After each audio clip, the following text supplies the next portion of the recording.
Welcome in. It's almost time.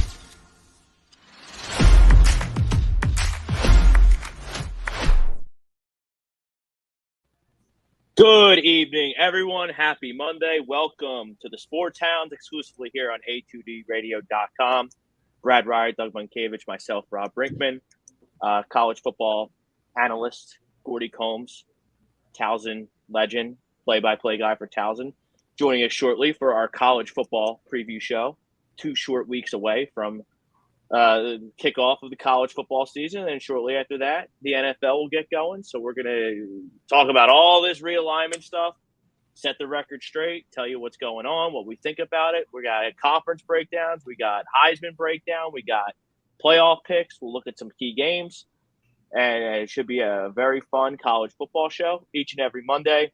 We are brought to you by Philly Sports Trips. Phillies, let me get it here.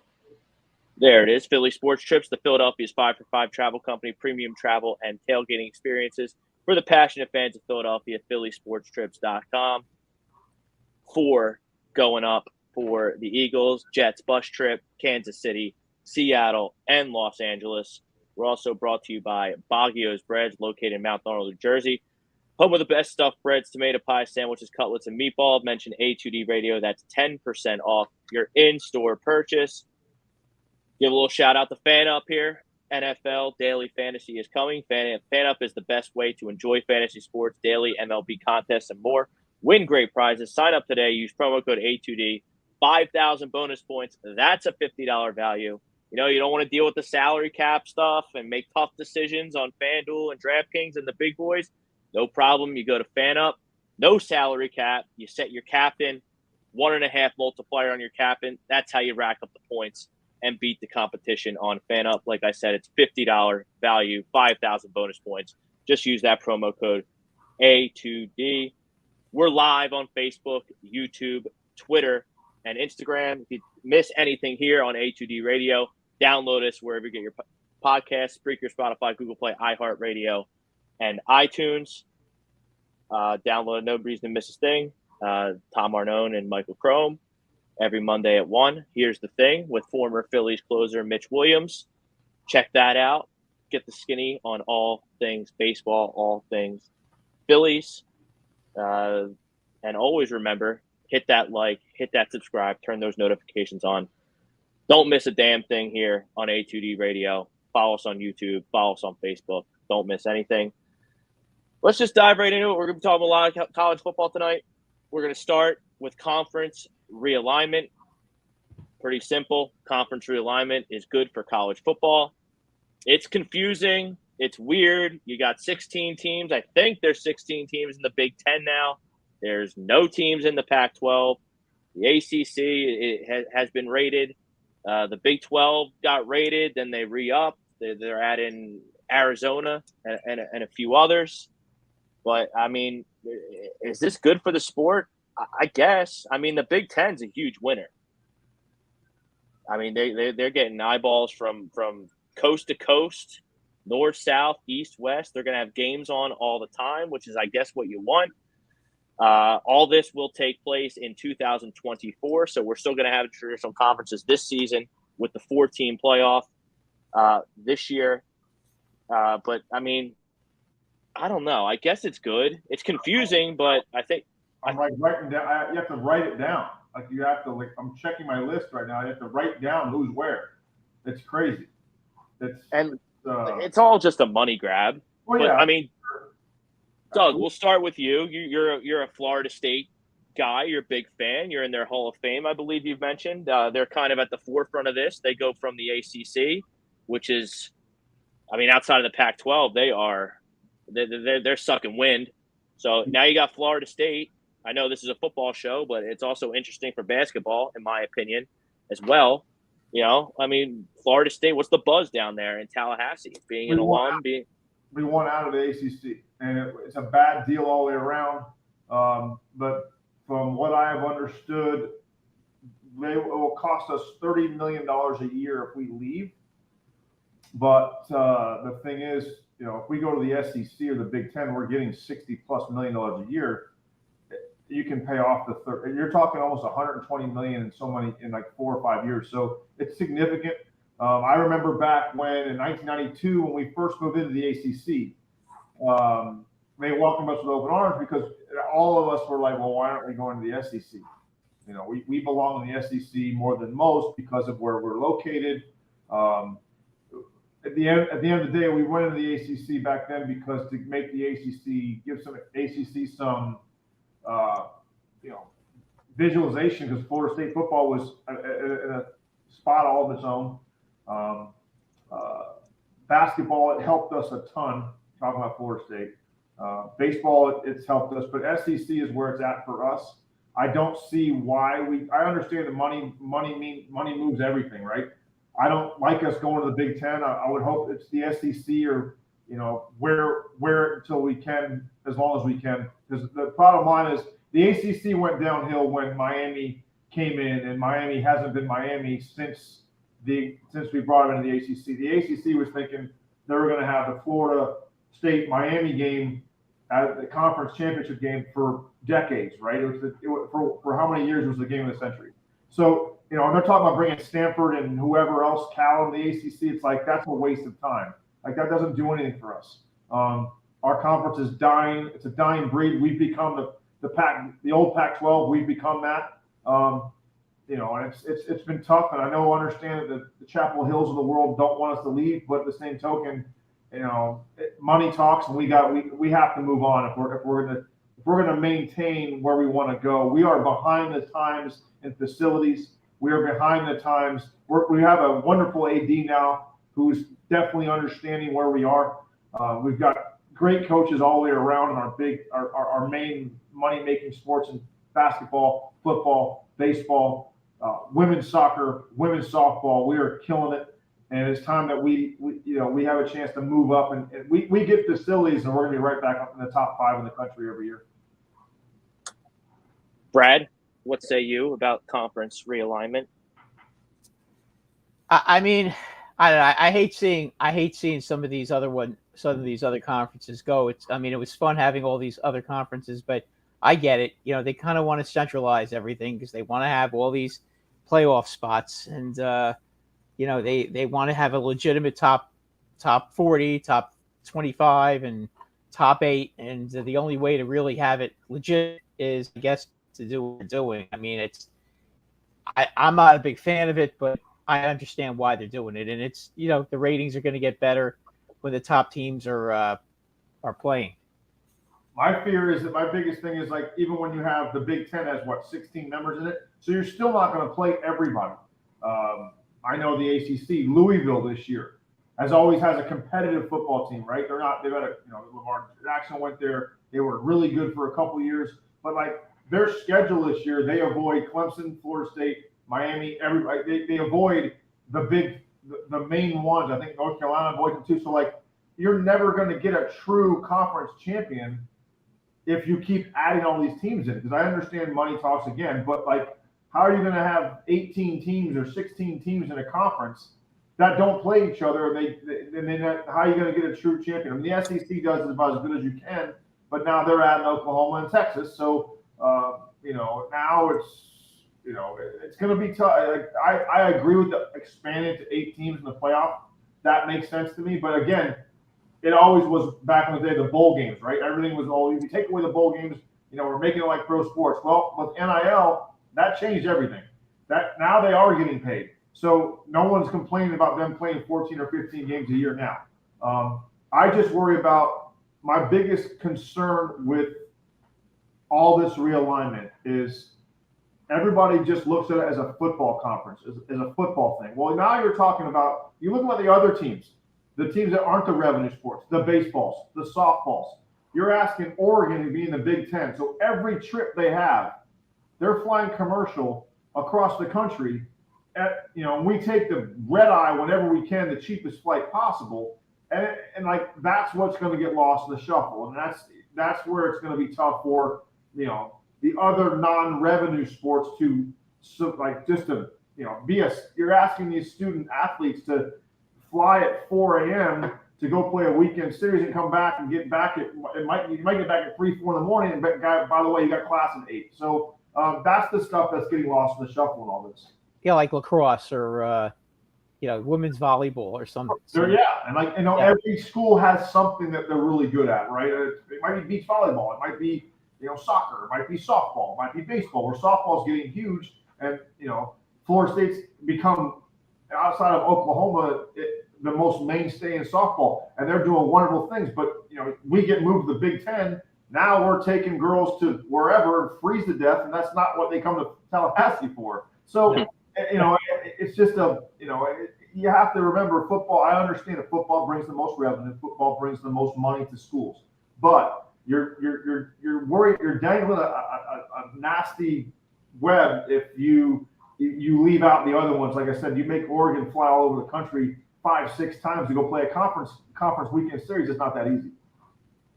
Yeah, I mean, Oregon to Florida State for a road game. Right. Yeah, that's far. They're going to where? They're going to. I have to write it down. But they're going to they're supposed to go to the Big Ten in 20. Big Ten, yes. Right? So you're talking Oregon, USC, UCLA, and Washington. So you're going to take the Washington softball team and have to go play. Pick one. Michigan.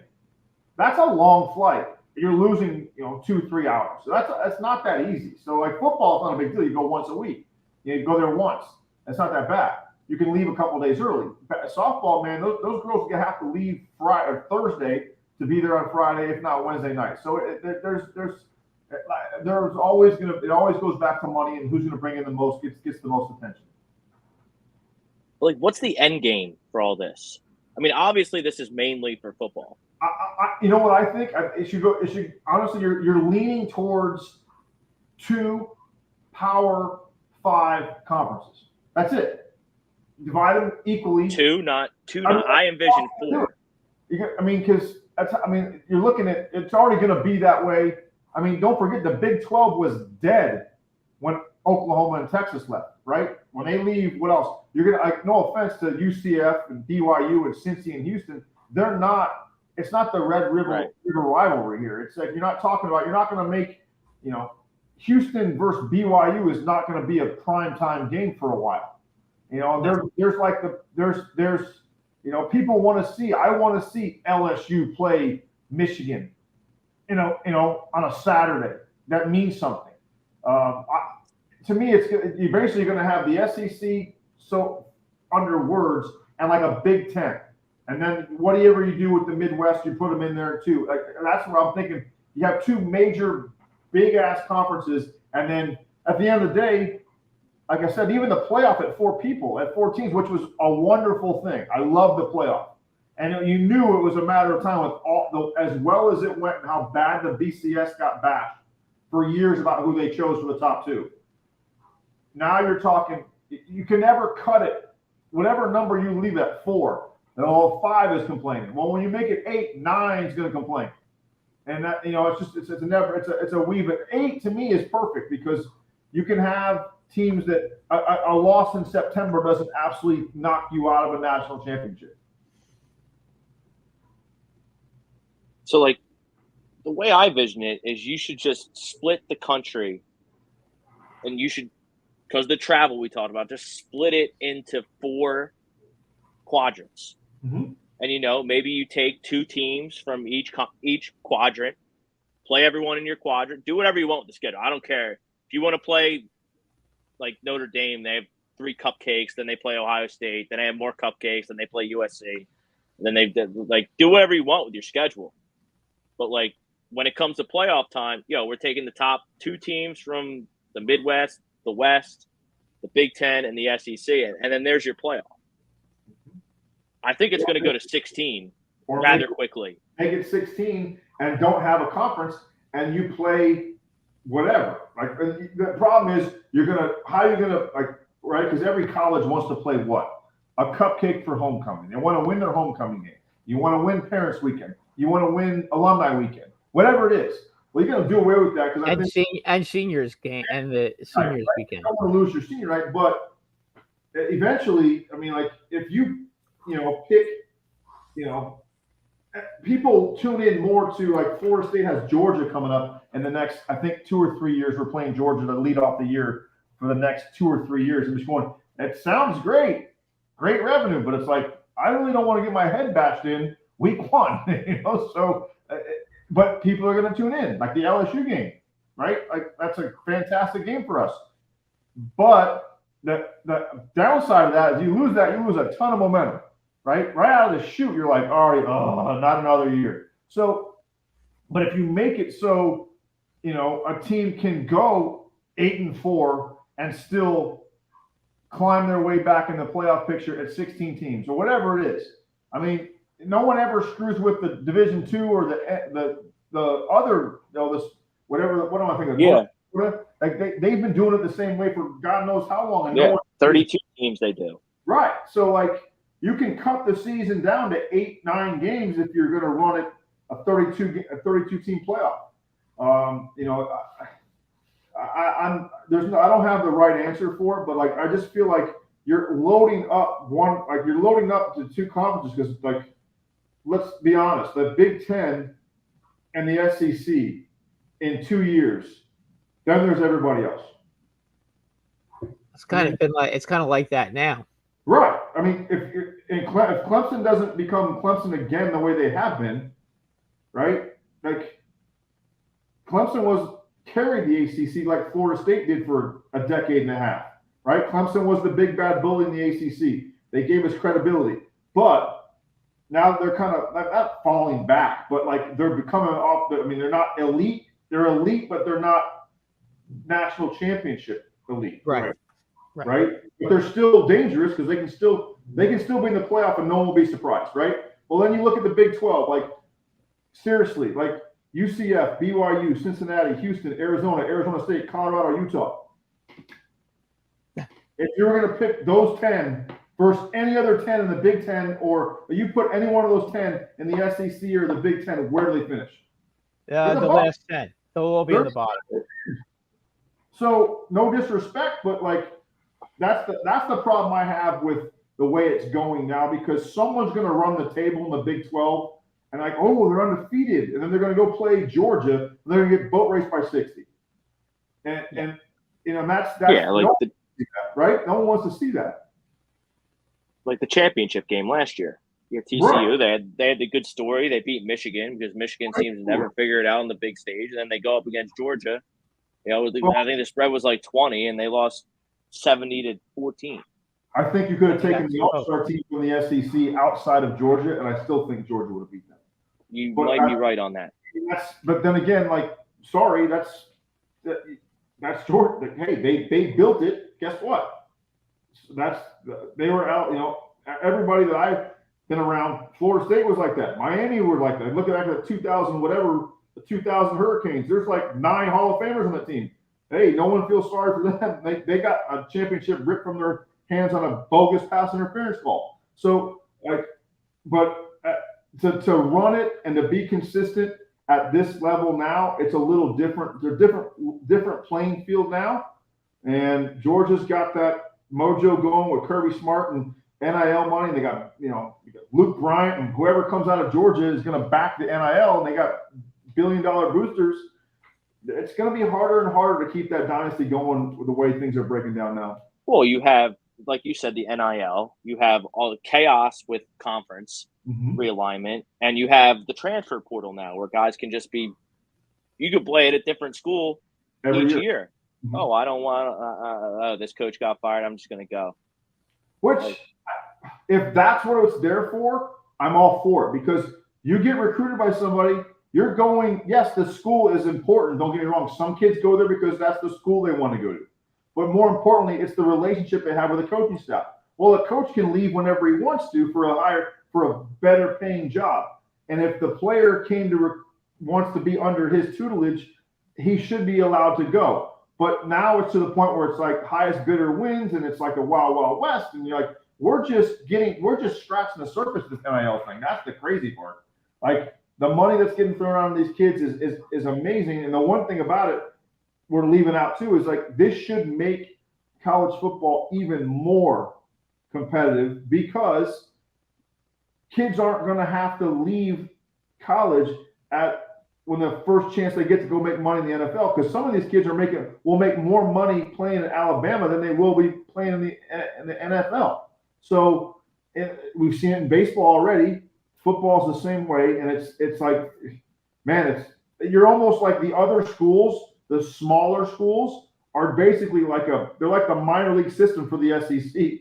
When they get good enough to be picked by Georgia or Alabama, they're gone. And that's the scary part. I mean, Florida State's turned this whole thing around for the most part, and Mike Norvell are dominating the transfer portal. Dominating it. I mean, that's how we've survived.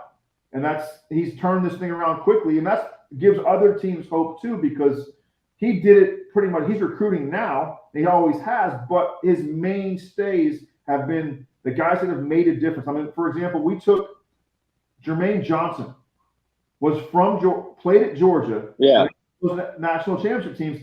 He was struggling to get on the field as a third down pass rusher. He was a first rounder, and he wasn't promised playing time. So Norvell's like, hey, come on, you want to be an every down defensive end?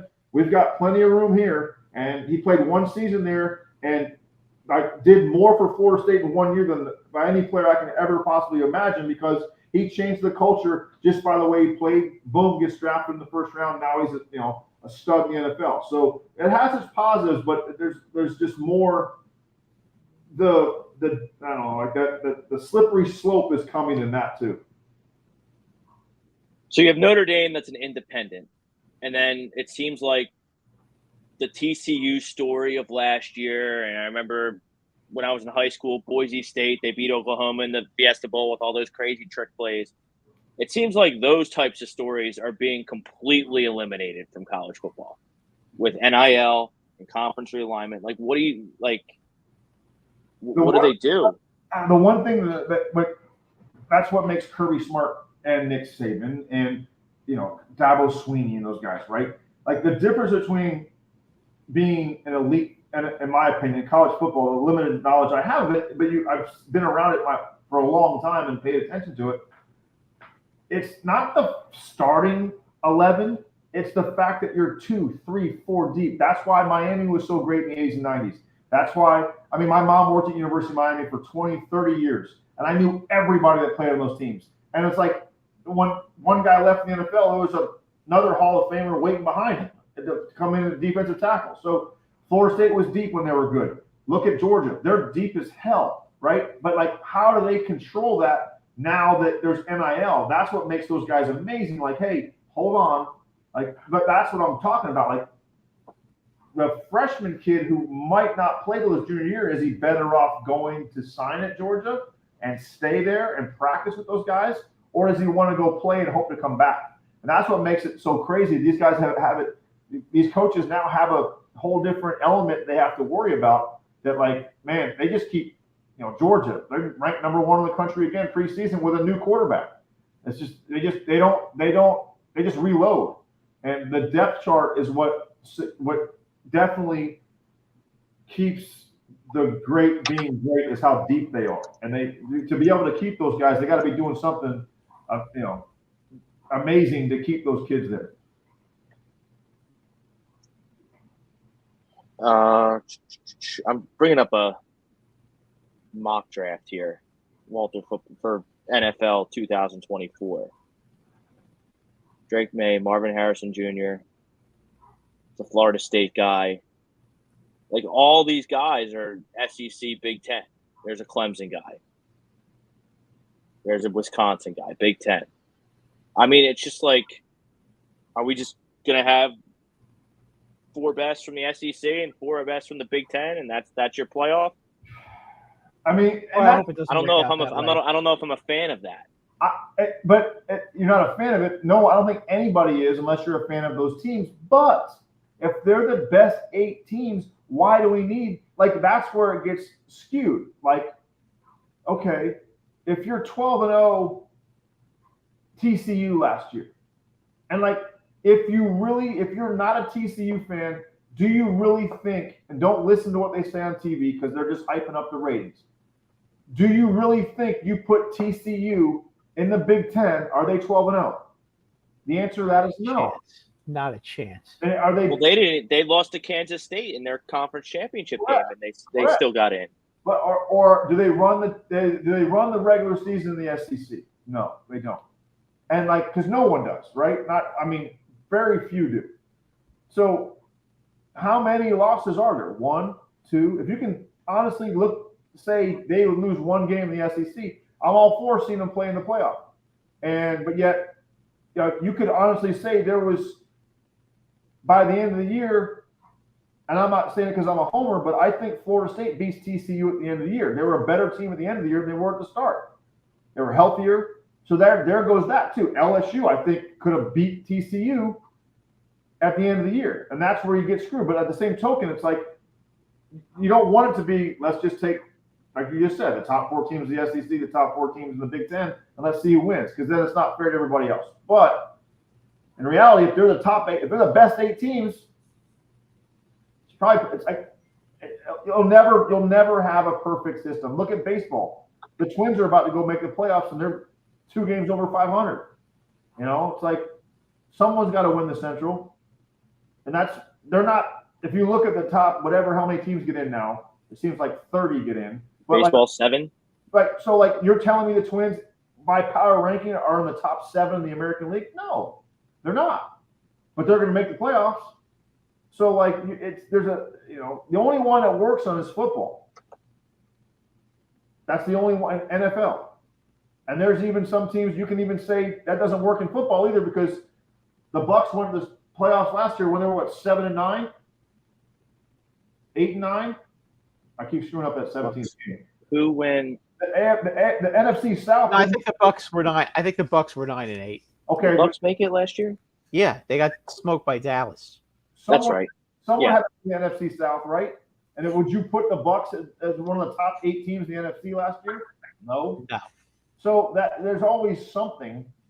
There's always someone that makes it. You're like, great story. Oh, they could beat somebody. Yeah, of course. But reality is they're not going to do it consistently. So is Notre Dame going to actually have to pick a conference now?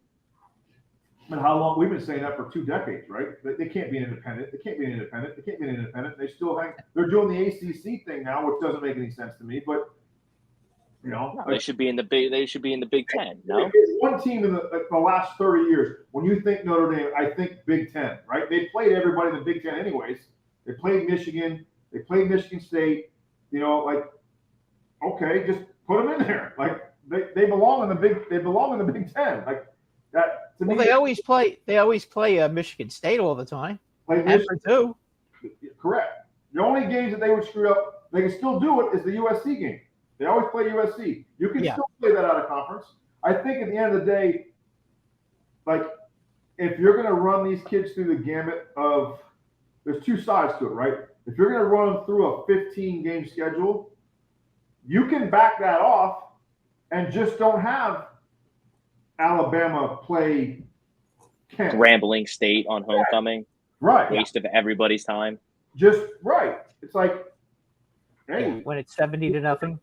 But then you look at from the other side, is that Grambling State probably pays for their entire sporting department. Yeah, they get probably $500,000 or $1 million from Alabama to come get their ass kicked. Yeah. That's their whole sporting revenue for the year. So you can't, it's not fair to them to just be like, you got to cut them out, because that's how they still have other sports, is that one game they go, they're giving us $1 million to go over there and let the 3rd, 4th string run all over us. Well, I got $1 million. It's fine. That's how back in the day, that's how Florida State got made. Bobby Bowden made a living on it. He went and played everybody. And that's how we got to be good back in the 70s, was because Bobby said, I'm not going to duck anybody. I'm going to make money. You guys can beat us all you want, but I'm going to make money for the school. And next thing you know, sooner or later, they're paying us to beat their ass in their own park. So, it's just that you can't, that's the thing about all this. We're losing the smaller school in this. And that's that's kind of you can do away with those games, but you're going to run the kids through a gamut of an SEC schedule where you play 11 SEC games. That's rough. But they're getting paid like pros. Not all of them, but some of them are. Not the high top guys, but they're all making more money than they would ever make at 18, 19, 20 years old. They're doing anything else. So if that's the case, then we're getting paid now. That whole well, they're student athletes, we can't abuse them like that. Well, now you can, right? Because they're getting some part of it, not much of it, but they're getting some part of it. So that's the scary slope we're going on. I keep changing it, but it's like I said, I had to sit here and write the damn conferences down to remember where everybody's going. And the Big Ten says they are abandoning the divisions, the East-West divisions. It's about and time. going to an 11-game Big Ten schedule starting next year. The ACC has gotten rid of the Atlantic and the Coastal to where the Coastal was an abomination, right? It was like whoever won, it was either Florida State or Clemson won the Atlantic, and they just absolutely steamrolled over whoever made it from the Coastal. Because the Coastal, right? That's how the Big Ten West was, right? Yeah. So it's like stop. And it still is. With Wisconsin's the only decent team there. And then so there's another thing. I would rather see Ohio State play Michigan again for the Big Ten championship than watching them beat the crap out of someone Iowa. That's I'd rather have Florida State. I'm sure Clemson for years when we were winning the ACC every year would have loved a second crack at us in the ACC championship game, but we'd go play Georgia Tech or Virginia Tech or Duke. It's like that you wonder why that's where the ACC got screwed because, like I said, they expected Miami. They put Miami in the Coastal, thinking Virginia Tech was good back then, Michael Vick, and then all of a sudden Miami comes in, and you're thinking, oh my gosh, here we go, and then they just weren't. They didn't hold up to their end of the bargain. You have Clemson, Miami. Could be 1 versus 5. That never came to fruition. So that's where the ACC has been, backpedaling for a while now, and they need to fix it fast. Well, yeah, because that's why I felt when the initial jump by USC and UCLA to the Big Ten, they did that so you keep their divisions and actually have USC versus Ohio State in their championship game, and the winner of that would probably make the playoffs, if not both of them. Correct. That would be a hell of a game. And everybody would watch, and it would be fantastic. Yep. And that's where the Pac-10 always got, Pac-12, whatever they call it, always got screwed too because their games run at midnight. And a lot of this is what the public eye. That's why the SEC is the elephant in the room because they play at 3, right? Then they have the night game, and then it's like they have the TV deal.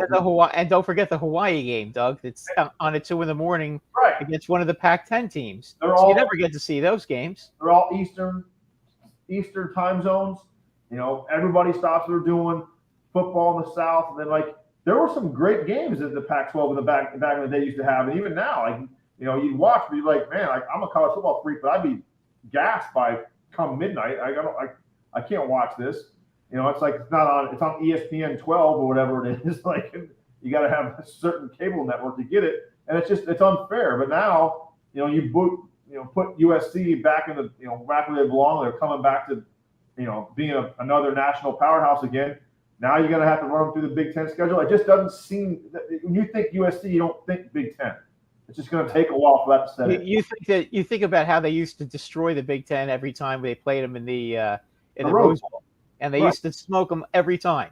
Correct. I think maybe once or twice Ohio State would go in there and beat them, but everybody else used to get their asses. You were shocked when the Big Ten beat the Pac-12 in the Rose Bowl. You were shocked. Yeah. Yes, you were. And now it's not the case. What do you do with the Rose Bowl? Because traditionally, it's Big Ten versus Pac-12. Now it's all one conference. What are you going to do with these high-profile bowl games that used to be? Obviously, you're going to have this year you got the 14 playoff. Next year you have the 18 playoff. So the Rose Bowl will probably be one of the first-round playoff games, but what do? You take the third best team in the Big Ten if the 2 are in the top 8. Does it get the same luster? Does it get what I mean? That's where that's where I always loved the bowl games were always that was must see TV. Even if you weren't a fan of the teams, you sat down and watched. Now it's the Orange Bowl. Who wants? I don't want to see Wake Forest play whoever. That's just not. No disrespect. You don't want to see Wake Forest in Kentucky, Doug? No, it's like no one wants to see that. I don't want to see. I know 1 year Florida State played Northern Illinois. And I was like, what? Like that's the best we got. And they were, again, they had a great season and they had an NFL quarterback, but it's like we didn't run the gamut in the ACC and win the ACC to go play Northern Illinois. Like that doesn't help us. It's like that's not a matchup I want to see. Unless you're Northern Illinois, it's great because they get to go to Miami and have the time of their life, and they're just going to collect nice jumpsuits and take a beating and go home and say they went to the Orange Bowl. Their season's already made. And even that, like the bowl games have lost their luster. I mean, the guys, if you're going to the pros and you're not in the playoff, the guys sit out. Like I'm not getting hurt, which I get. But that's another reason why to expand, another check for the positive to expand the playoffs. You won't have kids doing that if they're playing for a national championship. But no one cares about holding a trophy full of oranges if you're going to finish 7th. Like kids aren't going to play for that. The Duke's Mayo Mayonnaise Bowl, right? However many they have. The Cheez-It Bowl we won last year. It's like who cares? Like it was a great game with Oklahoma, but still, it was like it meant something to me because I'm a Florida State alum. But no one else wants to watch the Cheez-It Bowl. But they're sponsors. There's money coming from somewhere. So maybe the NIL can swing a deal where, hey, we'll give you, beginning of the season, but you get this money if and only if you play the bowl game. And you only get paid at the end. There's all kinds of crazy stuff that I just don't understand. It's a mess, and he's right. It's all about money. And that's how it's always been, and that's how it's always will be. And that's why the elephant in the room. Let's run through some comments here. Looking to buy or sell a home, looking for a change in career or brokerage, contact Alan Foy at eXp Realty, 302-682-8820, alan.foy@exprealty.com. Kicking off our comments tonight. Where did it go? Mr. Frank Vesby, who will be hosting Sports Jeopardy! Pandemonium right after our program here on A2D Radio. Yeah, it's all about money. It's a mess. I wish they would take geography more into it. Yeah, I feel like that's how you build rivalries and these rivalries that have been. Now, credit to the teams that are leaving the path. The most recent team said Oregon State said, we're going to still play the Civil War against Oregon State. Washington still said they're going to play Washington State in the Apple Cup, two of the better rivalries. I would imagine Texas and Oklahoma will still play. I don't know what the SEC is going to do with their alignment. Gets to play Arkansas still. You'll have that. That'll be fun because I just haven't seen if the SEC is going to maintain their divisions and do things the same way, or they're just going to. But they got to, they got to even it out a little bit, though, Rob. They really do. I mean, it's ridiculous. I mean, listen, and Georgia is a great team. Don't get me wrong, but really, who's challenging them in the East? No one. Yeah. I think. Just a preview. I think Tennessee has a good team this year, but Georgia, they don't play anybody this year, so I don't know how they don't make the playoffs. Tennessee's going to be a good team. They probably won't have more than two losses in their conference. But I mean, it's not like they're playing LSU or Alabama, Florida. Which is crazy. They're great. I mean, listen, Texas A&M is no slouches, and neither is Arkansas, and Auburn. Is going to be a lot better this year. So it's really they got the same problem as the Big Ten. I live in SEC country, and it drives me crazy because, like, you just mentioned 3 teams that, Auburn's been not very good for at least 2 or 3 years, right? But they're going to be better this year. Sure, 100%. And the SEC needs them to be good because it just works. Yeah, it works. Alabama. They need the Iron. They need the Iron Bowl. The Iron Bowl is awesome. It's like, Auburn, it needs to be competitive, and that game usually is, regardless of how bad Auburn is. They compete, but it's like they're crazy down there. Oh, trust me, like that's on my bucket list to go to an Iron Bowl. Like Iron Bowl, a Florida State game, a Miami. That one too. A Florida State Clemson game, like it's real. Like it's Like this game at LSU is going to be in Orlando. It's going to be insane. So like it's just a different feel. Like Ole Miss, going to Ole Miss is crazy. Going to LSU is nuts. Night game at LSU, that's what it's all about, right? Well, like Mississippi State, they get them cowbells going. It's nuts. It's just different. And what I was getting back to, like the SEC, like the bottom half of the SEC, like Florida wasn't very good last year. It's like just like the East never seems to have a team that can challenge whoever their best team is in the SEC every year. Like Florida had a run forever. Georgia's now dominating, and it's like there's no one else in the East that can even come close to them right now. South Carolina, I think they're in the East, and it's like yes, they're good, but they're not great, and they can pull off one game a year, maybe. I say that because Kentucky's gotten better, but right. But it's still like Stoops has done a phenomenal job. I love that guy, but it's still not. And I'm not downplaying what they've done, because like to win 9 games in the SEC and not be in Alabama, Georgia, Florida, you're doing something. If you're a Kentucky, a Missouri, a Mississippi State, like you're doing something. You got to win some games you're not supposed to. But it's still, when it comes time to slay the dragon, that no one can. Like now you're talking about Alabama and Georgia, who have dominated college football for over a decade. And it's like when they get great, they're unbeatable. And I don't think that's good for college football either. LSU might have something to say about that this year. They got to get through us first. That's going to be a good game. LSU, are you going to that game, Doug? Yeah. Orlando? Oh. Yeah. LSU is going to be last year, but I was like, I just don't think we're ready yet. And then we made LSU look really average, and we played like garbage. We should have won that game by 3 touchdowns, but we had to block an extra point. But like, still, I'm scared to death because again, we haven't had expectations since 2014, and it's a process. And I just don't know if we're ready to read our own press clippings yet and see if we have, to have expectations. It's not easy to win, but it really ain't easy to win when you're expected to win. And that's when you're getting everybody's number one shot.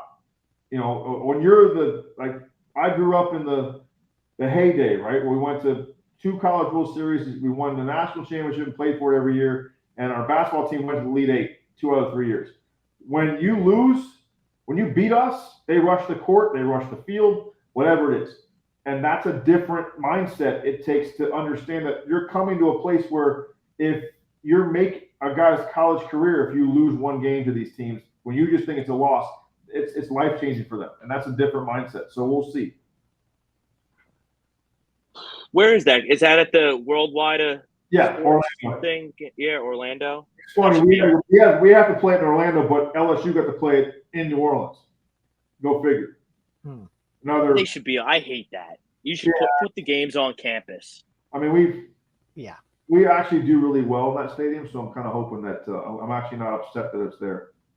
We've won some pretty big games there. We beat Ole Miss a couple years ago. Well, that's a perfect segue to some of the key games that we can outline that are going to shape the college. The first one is Week 1, LSU, Florida State. I mean, you have Caleb Williams. He's the defending champion, defending Heisman Trophy winner. Then 2 and 3 are Jaden Daniels of LSU and Jordan Travis of Florida State. So you're going to have a lot of hype at the quarterback position concerning this game. Whoever comes out, it's going to be they're going to be all over. I mean, it's going to be right. Training through the max. One of those 2 boys are going to win that game, and they're going to be that Heisman is going to get crazy after that, because I think Caleb Williams is the best player in the country. I think he's going to win it again. I think he has the ability and the team around him to put up crazy numbers again. Unless an injury happens to him, I just don't see him. I don't see anybody, and I don't usually say that about guys that have already won it once, but he's got too many weapons. But whoever wins the LSU Florida State game on Week 1 is going to have a tremendous amount of momentum going into the rest of the season for that. It's number 5 LSU versus number 8 Florida State. We'll know how good Florida State is in the first month. They have LSU first, and we play Clemson in Week 4. So at Clemson. Boy. So we have a tough first four. Not like LSU and Clemson are week 1 and week 4. We'll have a pretty good indication of. I'm afraid if we go 2-2, I don't want to lose all the momentum we have because Mike Norvell's recruiting his rear end off. And we're getting depth and we're getting the 5 stars and we're getting guys, but I still 2-2 doesn't look real good coming out. We got to win one of those 2 games, either LSU or Clemson. We have to win one of those 2. But you're looking at right. You're always the Ohio State Michigan game, right? Don't sell Penn State short, guys. They just picked up a 5-star recruit as quarterback. Yep, Drew Aller. Yeah, he didn't play at all last year. I like Penn State in the Big Ten. Yeah, he's going to be all that and more. From what I'm hearing, he's supposed to be phenomenal. Who's on they have great running attack as well. They got 2 running backs that were freshmen last year that are going to. And they have an elite receiver too. I feel like they're the team that always gets hyped and they're always in the top 10. They never win a big game. They never win. They never win a game. They never win a game that like it's all hyped up and they never pull it off. It's all about. They can never beat Michigan and they can never beat Michigan. They got to beat both of them. They used to always have to beat both of them. I'm just looking to see what does Penn State's schedule look like? Who do they have? It can't be that tough. I'm notorious for. I think they got Auburn at home. Oh, that's a joke. They should win that game at home. Like that's a tough place to play at night when they start whiteouts and all the stuff they do. Obviously, West Virginia, Delaware, Illinois, Iowa, Northwestern, UMass, Ohio State. Well, they play Ohio State and Michigan. So yes. Well, that's what the East does to them. So they finished 3rd in the East, pending they don't slip up against a Michigan State or an Indiana who's better. Iowa, they're in the West though. But I mean, it's always tough though. Iowa can always run the ball in their throat. I feel like they don't. They always have a team that can feel like they can just like they always pull off one game a year where you're like, damn, I didn't see that one coming. Well, their coach is an excellent James Franklin. Yeah. He's an excellent recruiter, but he makes questionable in-game choices. Right. Well, you got to get the players there to do good on Saturday. So I don't know. It's kind of like a double-edged sword. That's a program that's really going to benefit from the 18 playoff. Yeah, because they're always because they're going to go 10-2, lose to Ohio State and Michigan, and be like the 7th seed. They may not this year though. They are one of my picks. They are. I think they're going to win the Big Ten. I kind of like them. If this quarterback is as good as they say he is, they've got an elite receiver. They got an excellent running game.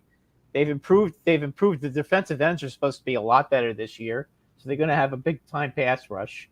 The thing with Penn State is they've got to avoid these trap games. It always seems like they lose a bad game every year, whether it's Indiana, Iowa or Illinois, Indiana, Iowa. Yeah, it always seems like one of those teams always seems to beat them that they shouldn't lose to, and it's always on the road. They don't lose these games at home, but they go on the road and they have these unexplainable horrible losses, and that can't happen. Like at Maryland on November 4th. Right. That's another right before the home game whiteout against Michigan.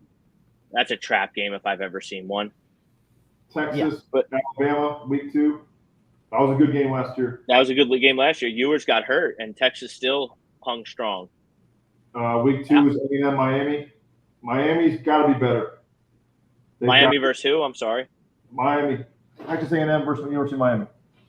Texas A&M's going to smoke them. I don't know, man. I'm telling you, that's pretty good. I know, but they were supposed to be really good last year. Miami's what he's doing down there, it's going to work. And they're going to they have Van Dyke, Van Dyke kid can spin it. Big step up though. If they can do it, that would be a big step up for them. Really, they're gonna. I just feel like that's gonna be a good game. It's not a night game, which is a little sketchy, but.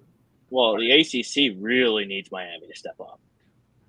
I just think he's gonna. They brought a guy home, right? He's won 2 national championships as a player. He's got to be able to. he wants a mental tough team, and I just don't think he had the kids down there yet. And he's going to take them some time, but I'm as much as it pains me to say, but college football needs Miami to be relevant. I just think it helps us down here.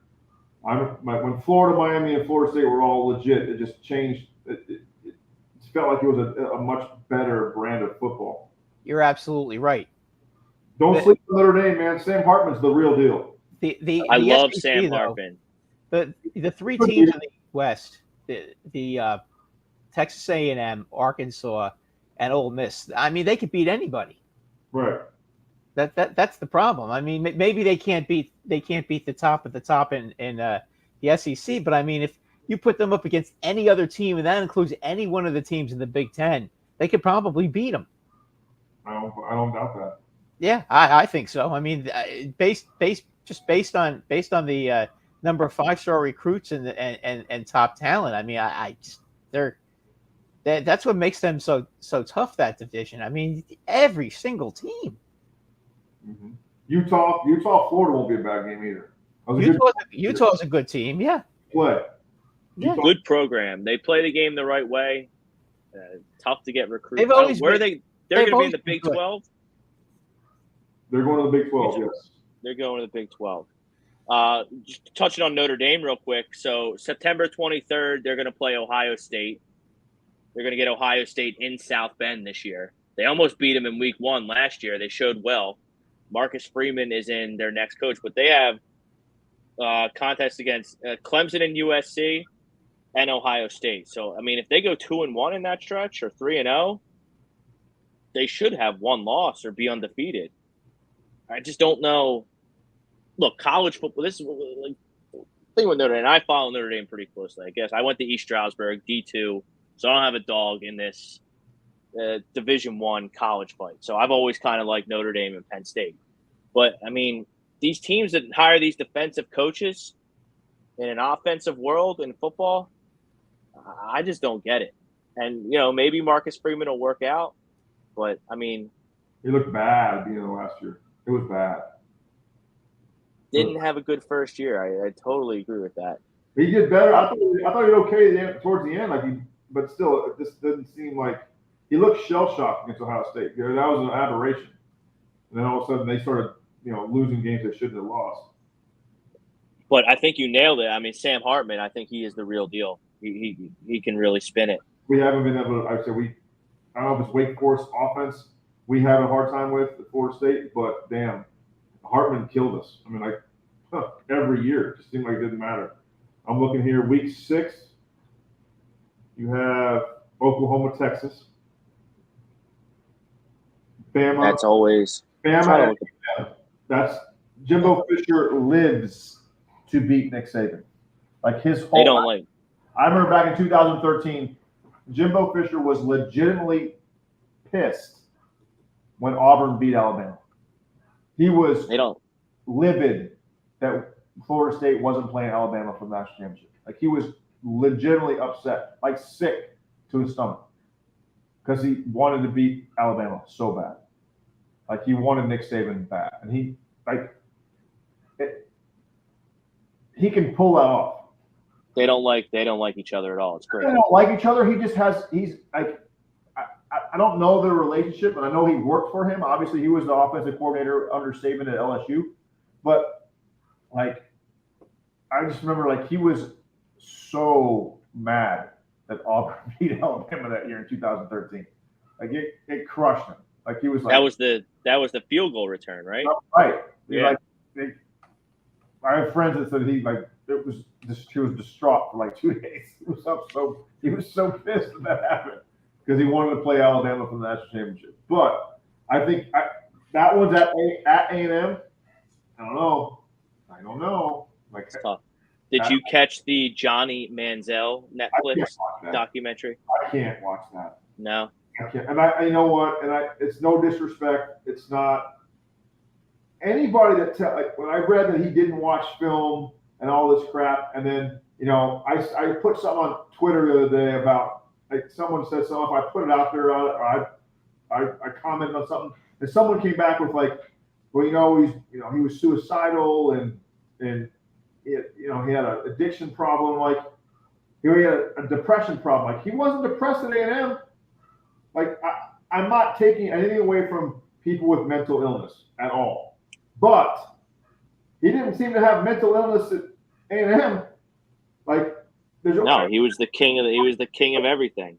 I don't feel sorry for people who get a dream job and refuse to work, but they just think that they're just magically like they're gonna buck the system, right? They're gonna be right. You would think after sliding to whatever the 21st pick, whatever he was, yeah, you would think that's a wake up call. Hey, I might have to work at this, and then again, you go in the NFL and you stink. You might want to change what you're doing. But it's easy. I'm not downplaying. I'm not saying he wasn't or he doesn't have all these things. But I just feel like it's a crutch.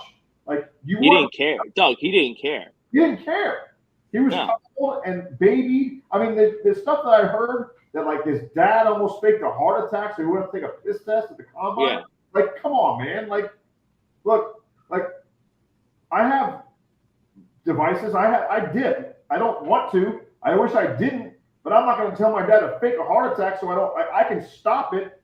If it was either my Major League Baseball career or dip, I'm pretty sure I can stop dipping. I can function. Like again, he didn't want to. Correct. He wanted to keep living the life of like, well, if you want to live the life, you're going to have to change who you are.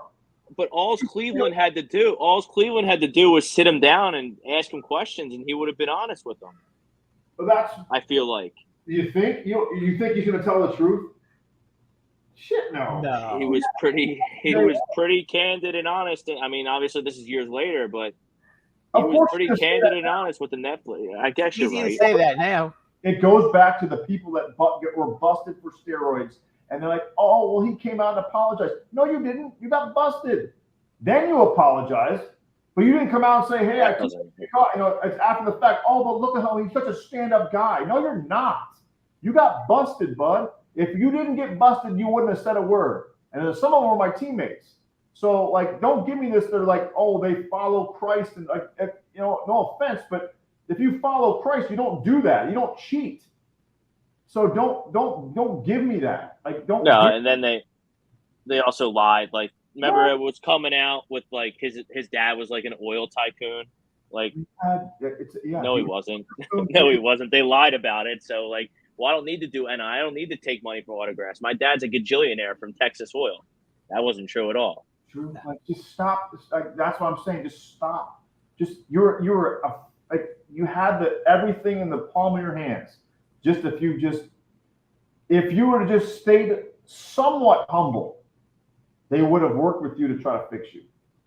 But since you were an arrogant little snob, basically, right? Like you were just arrogant and I have all the answers and I don't need help and all this stuff. And then it's funny. It happens all the time in sports. Kids have success at no matter what level. You're talking about a Heisman Trophy winner. But eventually, there's someone bigger, faster, stronger than you are. And when the second he couldn't get by with his pure talent, he was done. And it's okay. We always joke about stay humble.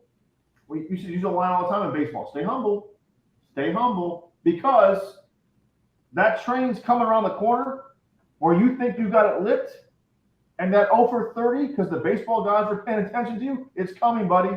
And it happens to everybody. Doug, Derek Jeter went 0 for 32 one time. I'm sure you remember that. You know, but that's my point. Like it's like players get they're booing him. Look, man, they booed Derek Jeter. What makes you think you're immune to it? Like if they booed Derek Jeter because he wasn't playing well, the Philly fans used to boo Mike Schmidt. Right. And the Yankee fans booed Mickey Mantle when he was striking out all the time. And trust me, I've been booed plenty of times. I didn't like it, but deep down inside, I'm like, I'm booing myself every night driving home to my apartment because I stink. But it's like you have to be real with it too. Like if you sit there and tell people you got it all figured out, no one wants to help you. If you say this, hey, I'm having trouble with this, and I don't like stinking, but if you let people in and let people understand that you are human and that you know what? I do have flaws. We've seen it time and time again. When you're a little bit humble, fans love you. Organizations love you. They want to recommend you. They want to be a project to fix you, right? Look at everybody loves a bounce back story, right? You had the perfect underdog story in Johnny Manziel. Perfect undersized, doesn't have a cannon, not the fastest guy, had trouble in the beginning, but boom, look around. Now all of a sudden he's a former NFL quarterback. Nope, he chose to run and lie and cheat and whatever it was, and now he's making Netflix documentaries about do a lot of drugs too. Well, the nail in his coffin is he missed a game, a regular season game. He went to Vegas and was like, "Oh, I'll just get the last flight back to Cleveland and be at the game by 11. No big deal." So he got all fucked up and he missed the last flight. And instead of feeling bad about it, he was just like, "Oh well, I'm gonna go have the biggest rager of my life with my boys." And then the Browns cut him, and that was that. That's what I don't understand. You have and no one, I get it. As a parent now to a 17-year-old who doesn't know what's coming around the corner. We all were kids once. We didn't want to hear what someone older told us about, like when they started preaching, you didn't want to hear it, right? You didn't think it applied to you. But if you could sit there and tell a guy, like I told my kids, I remember when I was coaching rookie ball, I gave a speech to Corey Seager and Ross Stripling, who are bona fide all-stars in the big leagues right now. I was like, understand this. Your career, and it was the first day they were playing a professional game. I said, you understand that your career is already almost over? They're like, what do you mean? It hasn't even started. I'm like, your career is almost over. And I explained it to them like, well, you've been playing since you were 5. And now you're what? Corey was 18. Ross was probably 22 because he came out of college. Corey, if you play 12 years, you've played a long time. And you made a hell of a career. Ross, same thing. Did you play baseball longer from 5 to 18 than it is the rest of your career? Your career is half over already. It's almost like if you're lucky, you play 10 years. So my point to them was understand where you're at, appreciate the fact that you think you have time, but you don't, and enjoy every second of it, but don't ever stop working. And don't take it for granted. Don't take it for granted. Yeah. And especially in the NFL, the average NFL career is what, 3 years? To think that you could just again, he could have partied, had a great career, be done at 31. You could party, you could be Dennis Rodman if you wanted to. But the difference between Dennis Rodman, he showed up and played. And was he was always in great shape. He just the best at what he did. Yeah. Right. Like I would hate to think, what if Dennis Rodman actually got sleep? And what if we all know he's a freak of nature, but could you imagine the shape he would have been in if he would have got 9 hours of sleep and actually had nutrition and all this other stuff? My gosh, he would have been scary. Rebounds a game, he would have ran around everybody. So maybe it was his way of making the other guy he played defense. You had to be in tremendous physical shape to take their best player and take him down every single night. I got a little story for you about Dennis Rodman. Okay, I met his cousin out in Indiana, in Gary, Indiana. This is back in the day. I had an account in Gary, Indiana, and it was his cousin, and he told me the way Dennis Rodman used to play defense. Okay, he was the most disgusting individual, perverted individual you could imagine. And he used to gross guys out really bad. And you know where I'm coming from, Doug. Yeah. Okay. And that was half of it. Okay. That was half of it. That was half of his game, was doing that crap and getting in somebody's head to the point where they just didn't want any part of him, and when they were guarding him, he'd get into their heads to the point where they were so disgusted by him that they were completely off their game. And he said that the guy used to do it in the NBA. I'm sure. But that was his shtick, and it drove the other team crazy, and it drove guys who are going one-on-one. Can you imagine backing into him and you know what I'm talking about, and having to deal with that because that's what he did. It's mental warfare, baby, and that's what people understand. Every sport is. Listen, I don't know. Maybe other NBA players do that, but I remember when I was told that, I was like, no way. And all his friends were sitting there and they were laughing. They were like, oh yeah. Well, Shaq said Shaq was. I forget where Shaq was teammates with him. Maybe he was on the Lakers. Rodman on the Lakers. I don't think so. Somewhere. Don't recall. Somewhere, Shaq and Dennis Rodman. Shaq was like, he would never shower. He wouldn't shower after practice. He wouldn't shower after the games. He would get in his club attire and he would go rip it after games until 4 a.m.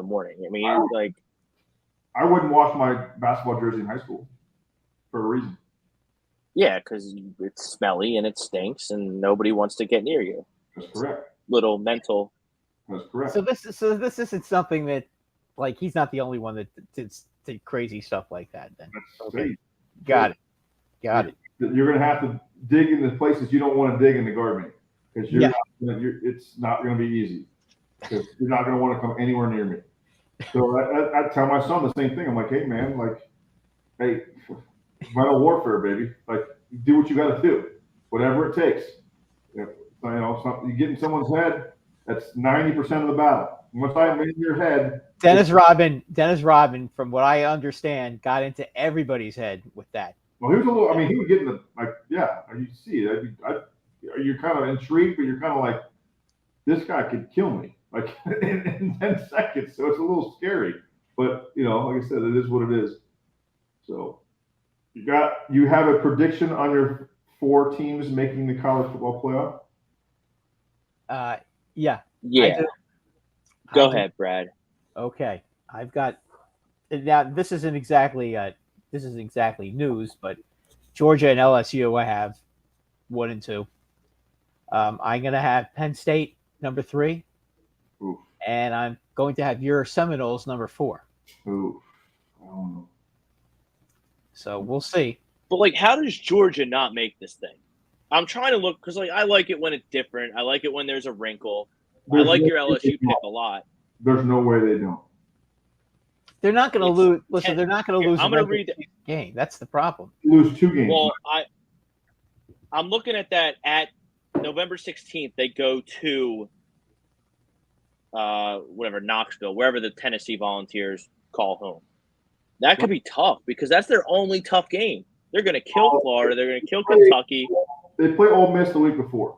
So the only hope is that they get into a shootout and they might get banged up a little bit against Ole Miss. Ole Miss will give them a battle. Ole Miss will at least give them a battle for a half. Right. Ole Miss will make it a track meet. Yeah. So, they'll keep up with them for a half, and then unfortunately, they'll get worn down and lose, which is what every team seems to do with Georgia. Tennessee's good, though. They got a quarterback named Joe Milton that I like a lot, and they should be able to – Heupel's down there. They're scoring a bunch of points. They should win the East easy. So you have LSU beating Alabama at Alabama? I think so, yeah. I mean, that's a tall – I'd rather that game be in Death Valley. Right. I don't trust Brian Kelly. I don't trust Brian Kelly. But I don't even know who Alabama's quarterback is. Does it matter? We didn't know half of them, and they end up being yeah, they end up being first. They all end up being first-round picks anyway, right? Alabama's quarterback, the guy they bring in, is better than the one guy that just left for the NFL. It seems like that, doesn't it? I mean, every time. That's why I always laugh. Oh, they lost a lot. I'm guilty of it right now too. I don't even know. The next guy might be way better. I have no idea. The fact that they preseason ranked Bama at 4, it's like they're just Saban's going to run with that to his guys. They don't respect us. I haven't been ranked 4th in 20 years. He's as much as I can't stand him and how much he left my Dolphins in disarray. He's a masterful. This is eating at him that one of his assistants is taking over his top spot. So I'm not ready to put the coffin in the Crimson Tide just yet. I just look at the winner of that LSU-Bama game gets into the Final Four. And Georgia. Remember LSU beat Bama last year in Baton Rouge in overtime. At home. Right, at home. 30. Yeah, well, they're going to talk about the motivation factor. But this is not one of the vintage Alabama teams this year, supposedly. You know that. Well, I don't know that for a fact. It might be better. Yeah, well, yeah, that's true.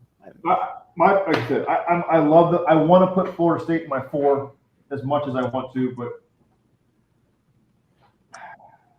I mean, LSU, Clemson, Miami, Florida, NC State gives us fits.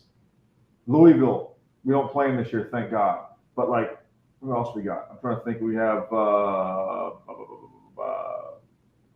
Wake. They won't be what they were, but that game we always find a way. Like NC State gives us the biggest fits on the planet. Even like this last year, we should have dominated and we lost.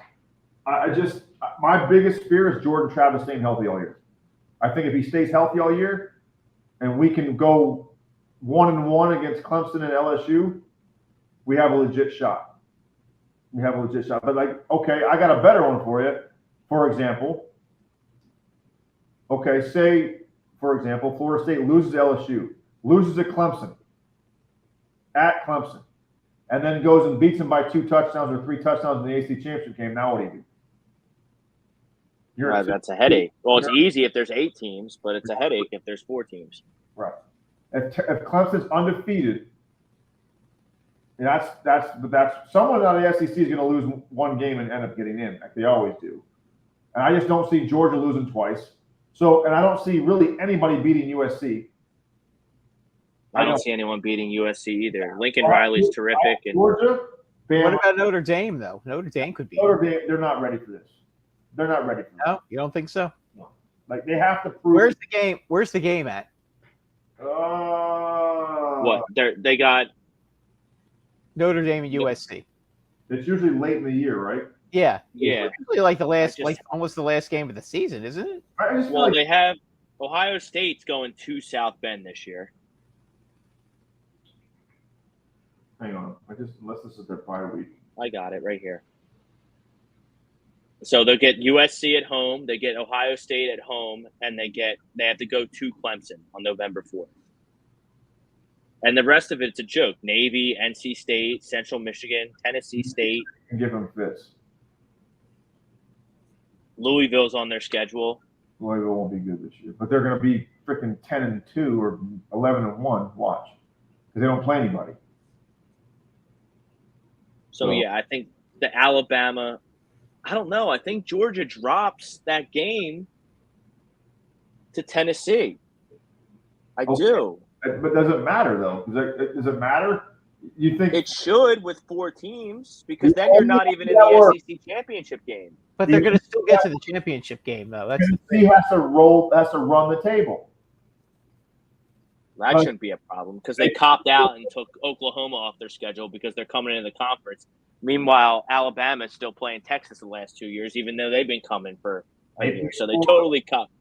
Tennessee plays Florida week 3, which is always. I gotta see Florida do something without Tim Tebow for me to believe in them. They should have been better than they were last year, but they had a rash of massive injuries. Massive.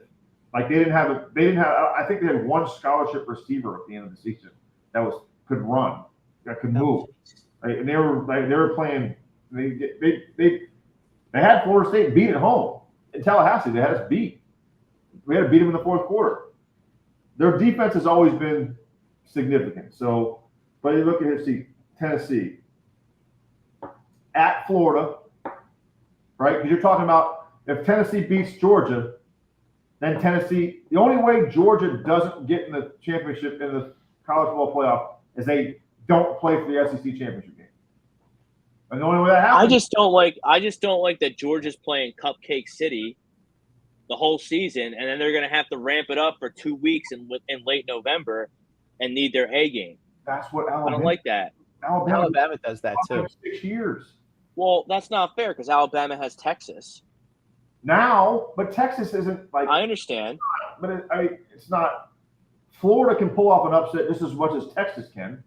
Like, no, I don't disagree with that at all. Notre Dame, trust me, I watched a really good Notre Dame team come into Tallahassee 2 years ago to start the season, and I wasn't impressed at all. We were god awful, and we had them beat twice. And we had Cody Milton back there who couldn't, or kid with no knees, and if we don't drop the snap, we beat them at home. When we weren't even, that was the year we started 0-4. The only thing that keeps my heart in this LSU Florida State game is the fact that Brian Kelly is the head coach at LSU. Is that a shot at Brian Kelly? A shot at him. We always do well against him. Okay. His team has to be significantly better than ours to beat us. I remember the one year was when James was 2014, when they had Torrey Hunter Jr.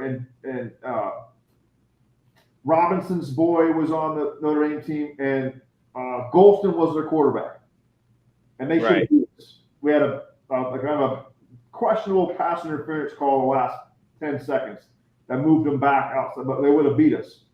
But that was the year we were losing to everybody. We came back in 2014 when we came back in the fourth quarter and beat everybody. It was the only time I felt like our team was better than theirs, and they put up a fight against us. Even last year, like LSU game, that game. I know it was his first game as a coach, and I understand that, but they were making some of the most boneheaded decisions. LSU had one of the best receivers in the country, and they didn't make him any part of the offense. And our weakest link was our secondary. But Butte was his name, and they didn't throw him the ball at all. It was like the first game in his LSU career. He didn't have a catch till the fourth quarter. It's like, huh? Why would they do that? And Jalen Daniels, if you keep him in the pocket, he'll throw. Yeah, he's gonna run. He'll throw it to the other team a lot. So I'm more concerned about it from our standpoint than I am the opponent.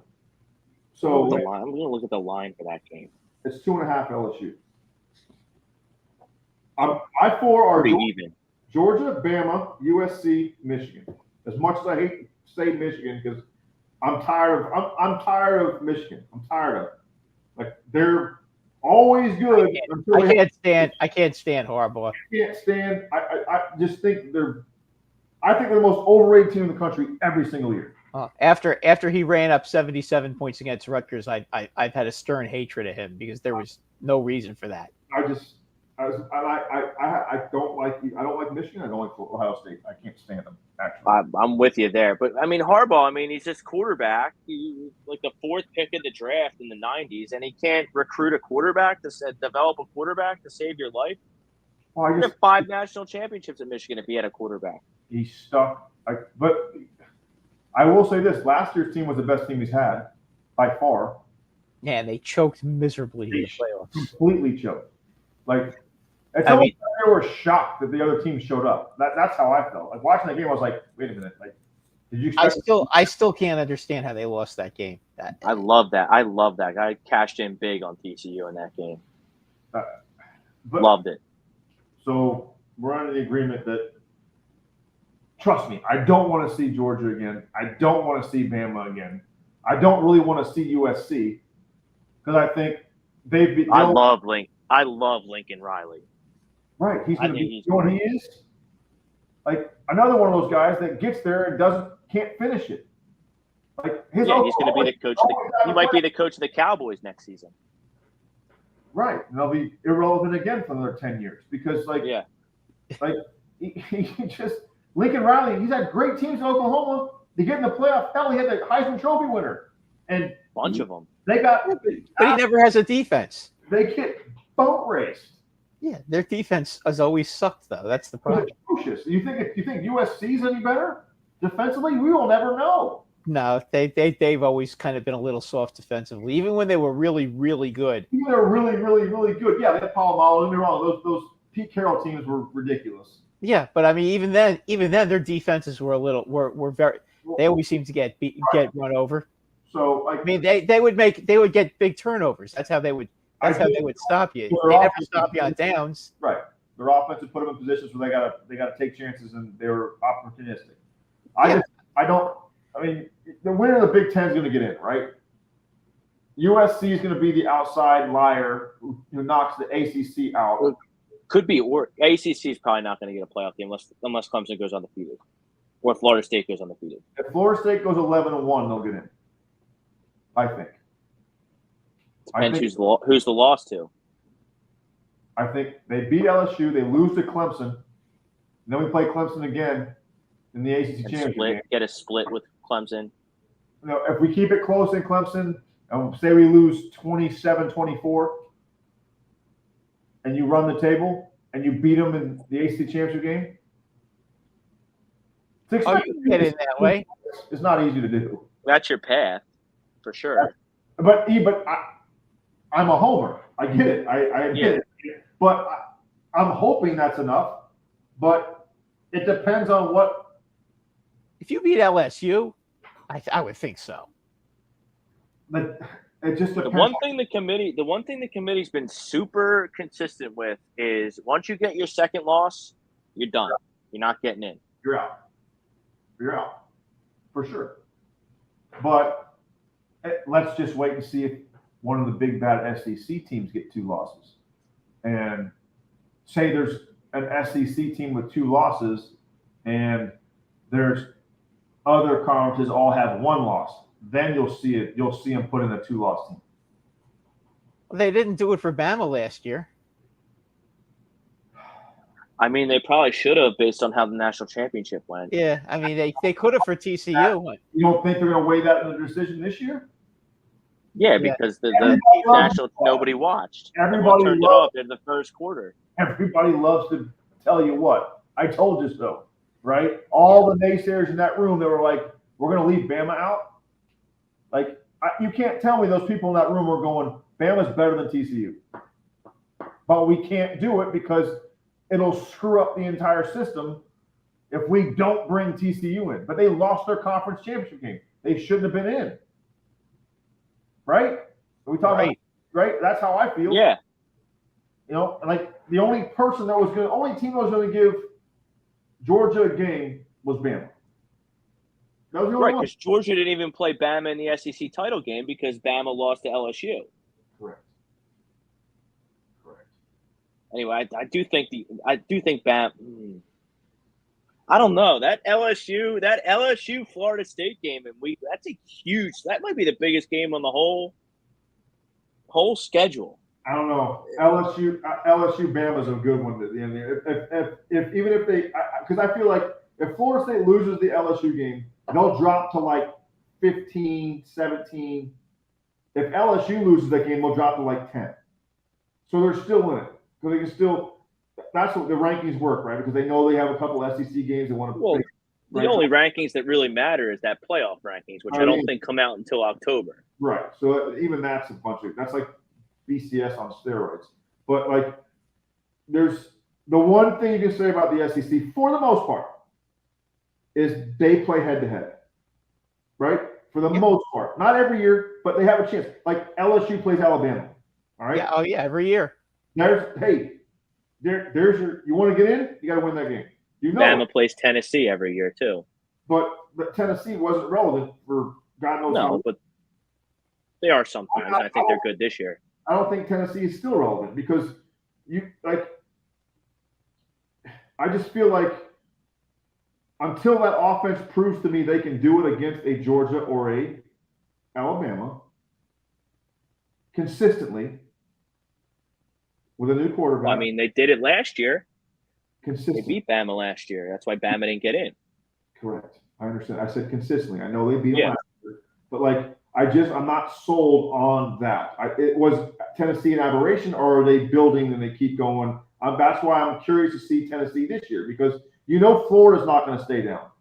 Florida's going to be relevant soon. Tennessee, the SEC is better off when Florida's relevant, Tennessee's relevant, right? Like, they force guys to be relevant. Ole Miss isn't relevant in the SEC. They're not, right? They score a lot of points. They put butts in the stands, but when push comes to shove, he's not going to win a big game. He's not. The SEC desperately needs Florida and Tennessee back to give credibility to their Eastern division. Correct, to make the East relevant. But you look at the West. Besides LSU coming back recently, Bama had a cakewalk. Pretty much. They did. Denzel beat him in 19, but other than that, they just kind of ran through everyone. Auburn, like I said, the West needs Auburn. The West needs LSU to keep doing what they're doing. And like the East needs Tennessee, Florida. Kentucky's not an easy game, but it's like they should handle that one. It's like every conference, like if people, I love when like people from Missouri or like the bottom tier of like South Carolina, like SEC, I'm like, you're pointless. Like you wouldn't win. Shut up. Like you're not. You're like, you go 8-5 every damn year. That's not relevant. But like you can say that about every conference. It's like there's two teams. You could make the argument with the SEC though, as I said before, Arkansas, Texas A&M, and Ole Miss are not probably win just about every other conference in the country, other than maybe the Big Ten. I wouldn't say that with Clemson. Clemson was okay. Clemson. All right, I'll give you Clemson, but over the other teams. I see what you're saying, but they're all top heavy too because Vandy was crap for 2 decades, right? Vandy was like you could start their 4-string guys and beat Vandy. Not anymore. Vandy's getting better. Yeah, they are. For like just how like you could say the same thing before Sam Hartman. Like Wake Forest had a couple good years. They went to the Orange Bowl, but for the most part, Wake Forest has been irrelevant. Duke is now starting to be a little bit better, but they were never like a juggernaut, right? NC State's always been pretty damn good, underrated, but they always lose a game where they shouldn't. Like Louisville, like you could say that like the top tier, like that's what makes the SEC so different is the fact that I think they get the benefit of the doubt of who they team-wise, but even their slouch games in conference, you better show up because they can make it a game, right? And that's what makes the SEC so hard. Because that's the whole point.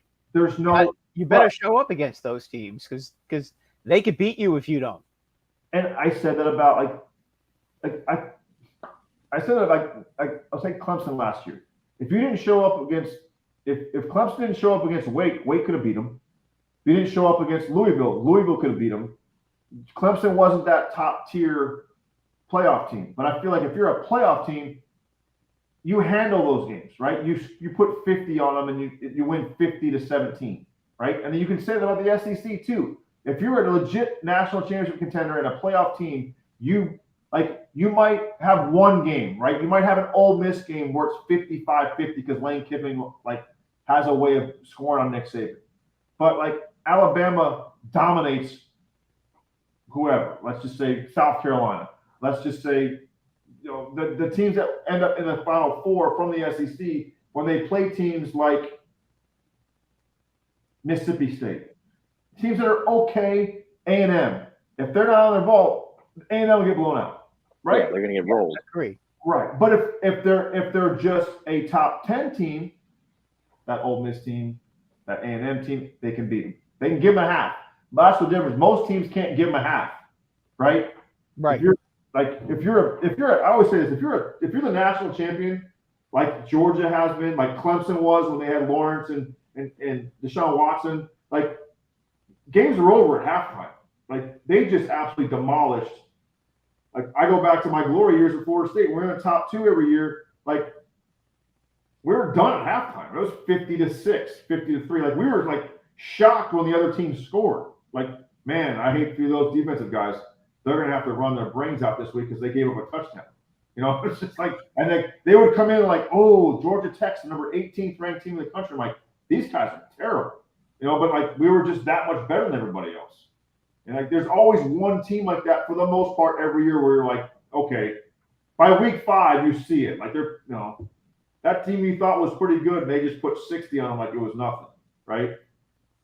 Yeah, Well, that's been the difference with Clemson. They went from Watson to Lawrence, and now they're kind of in a lull at the QB recruiting. That's why they haven't been. Yeah, they don't have a superstar They don't have the first round pick in the draft anymore at quarterback. And it's not even a first round pick; it's a high first round pick. I mean, yeah. I always you know what I mean. Florida State. When you have a high first round pick, we're relevant. When we don't, we're not. And that goes for pretty much almost everybody. Everybody. Like, when's the last time? Like, yeah, Texas Tech was garbage, but who all saw Patrick Mahomes becoming Patrick Mahomes? Well, what about Kentucky when they had Drew Brees? Purdue. I thought it was Kentucky had Drew Brees. Purdue. Nah, Purdue. Okay. Kentucky had Tim Couch. Okay. Oh yeah. Brees at Purdue would great. Purdue had Drew Brees, though. They were good. They would put 35 on Notre Dame. They put 35 on Michigan. They put 35 on Ohio State. Like, the defense couldn't stop anybody, but they would score a lot. Correct. 100%.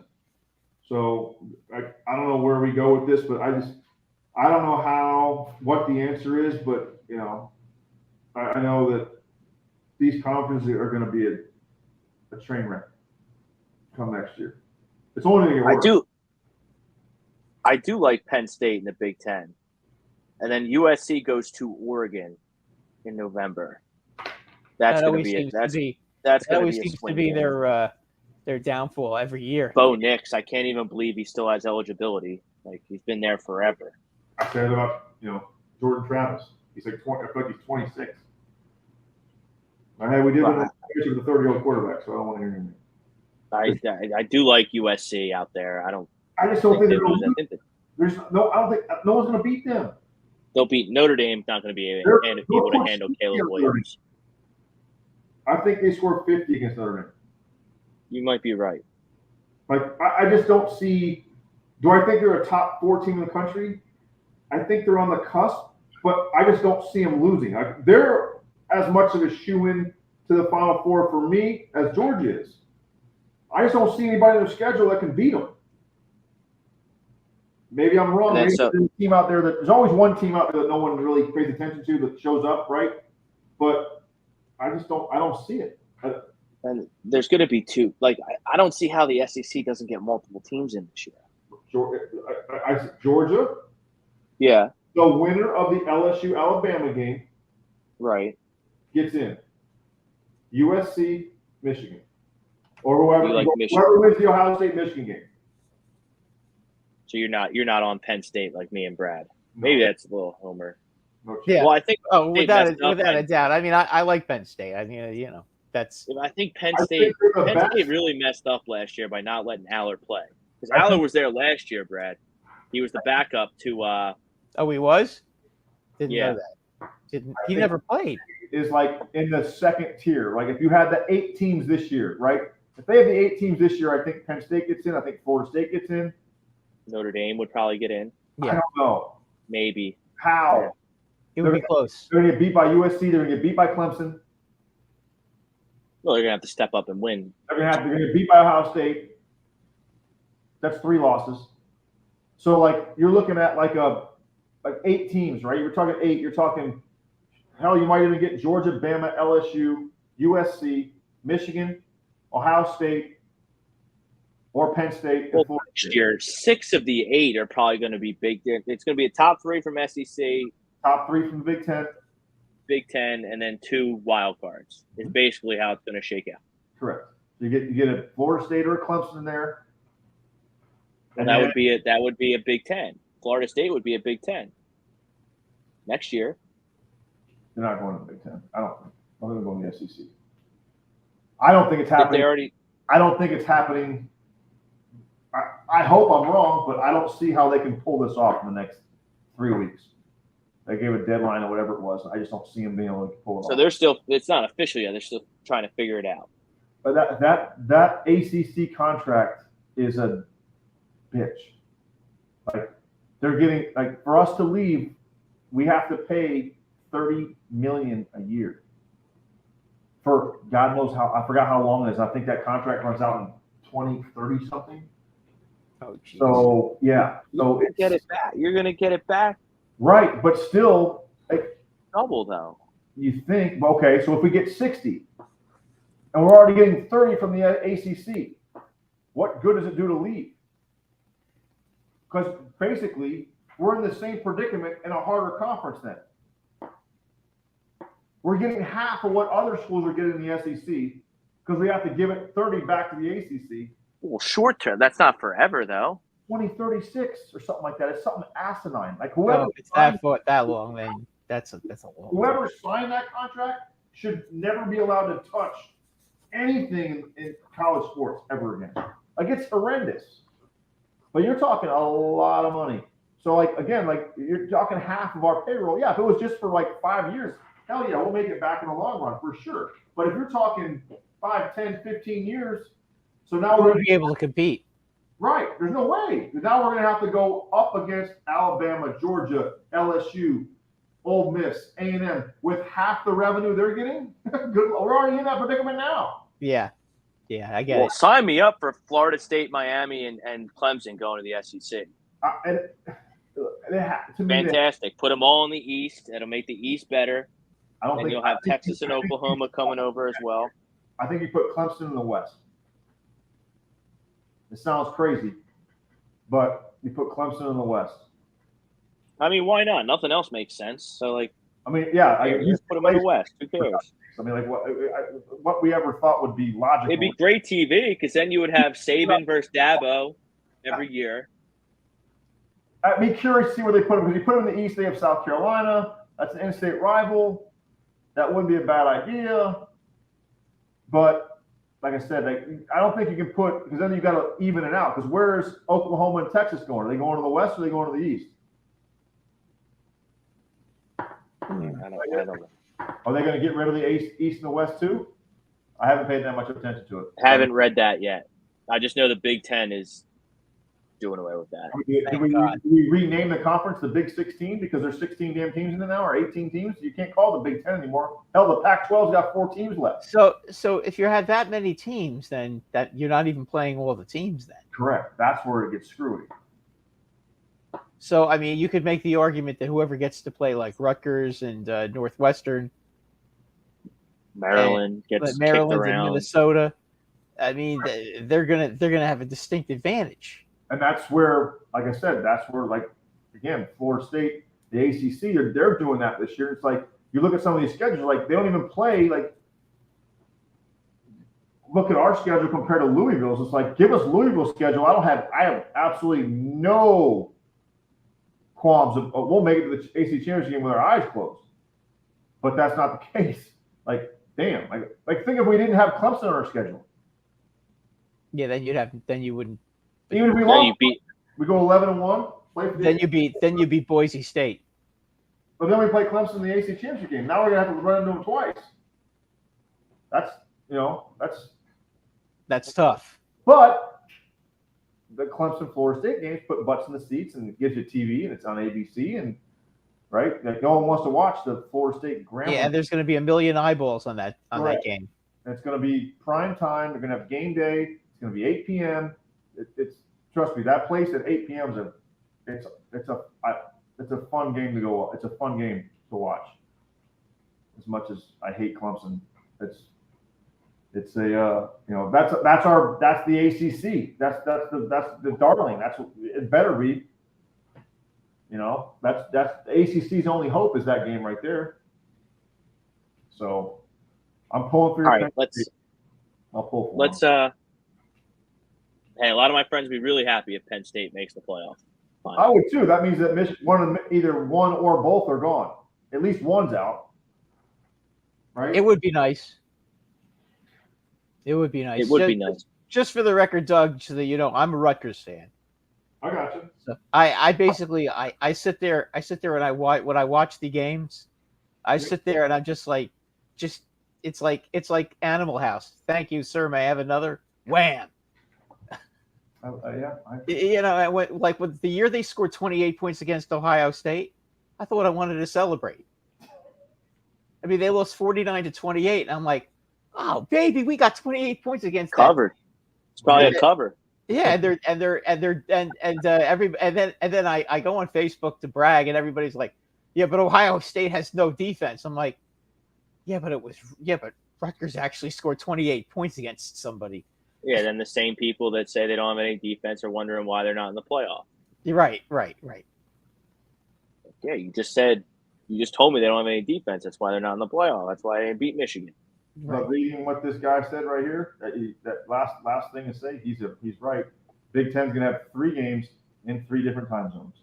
Recruiting, TV. Yeah, that's like Big Ten's doing some things. Do they want? They're Greg building. is right. Greg's They're right. building an elephant to compete with the SEC, and they're doing it. Actually, it's 4 different time zones because you're forgetting Hawaii. That's true too. Because there's always the freaks that are awake at 2 a.m. that have to gamble. They lost their shirts and looking to get even and bet the house on Hawaii. I don't bet, but I'm the nut job that stays up at 2 to watch that game for some reason. Final thoughts, sports related, not sports related, before we get out of here for Pandemonium. I will just say this: all the hype about the Reds and the Diamondbacks, and who else am I leaving out? What other young team? The Rays. How are they looking now? Leaking oil. The Rays are in trouble. I mean, Wander Franco he's in big trouble. He's in big trouble. Was he in the minors? The expression that 16 will get you 20 and 14 will get you 50. 20. Huh? 15 will get you 20. Yep. 14 will get you 50. I mean, that's because he's in the minors now. He's suspended. So and it was crazy. Don't sleep on the Rays are still paying him. So we'll see how long that lasts because he's on the restriction list, so he's still getting paid. Right. But this is, like I said, I'm sitting here. Where's the popcorn eating emoji? Because this is going to get interesting. See how the MLB and the Players Association and you know what? The way they hit Domingo Germán, and I know I'm being partial because he's a Yankee, okay, but the way they hit him up, okay, Franco needs it worse because that's worse. Yep, I told you that before the show, but it's a matter of what's the buzzword in MLB right now? Domestic abuse. So they're gonna, you're right, you're 100%. To me, they go hand in hand. It's the same thing. It's just as bad. It's just as bad. It's just not human, and I again don't. It's just wait till everything comes out. But like I said, conspiracy are running wild, and I've tried I did my due diligence trying to find information today from people that I know that are inside. Then just everybody's just scrambling for truths and info, and it goes back to that's the downside of giving these kids 10-year contracts. I mean, the Rays right now, they must be wanting to hide in the bush right now. Yeah, like I said, when you get away with bloody murder like they have been as an organization, you know what? Part of me is you're getting what's coming to you because you've been skating, you've been dodging raindrops for a while now, and we'll see how they react. How about some running backs coming off the market, getting paid? Ezekiel Elliott on the Patriots. Finally. Dalvin Cook. In a Jets uniform, that's just sacrilegious for me. Yeah, the Florida State stud on the Jets. I think he's still got plenty left. Oh, no doubt. Zeke, I don't know. I don't know what went on, and I'm not an executive, but I'm if Dalvin Cook wants to be a Dolphin, he wants to. He grew up 10 minutes from the stadium. Why not? Bring him in. I know we made trades last year for Wilson and whatever, but I think we all understand that backs go down, and your organization didn't want to get him though for whatever reason. We don't have enough cap space. That was just. Again, all it took was $6 million. We couldn't pull up $6 million for Dalvin Cook. Zeke got 6. Dalvin got 9. For the record. Okay, you're right. I had it mixed up. Dalvin got 9. I don't know if he got 9. We didn't have 9. I know we didn't have 9. How did Jets find a way to get $9 million? Well, now people Aaron Rodgers That's right, Aaron Rodgers. He negotiated his contract 60 times, and still, like, again, he was making $60 million a year. You can find a way. He could have paid it. Like, what he has in his cup holder in his car can pay for Dalvin Cook's salary. You're right. You're right.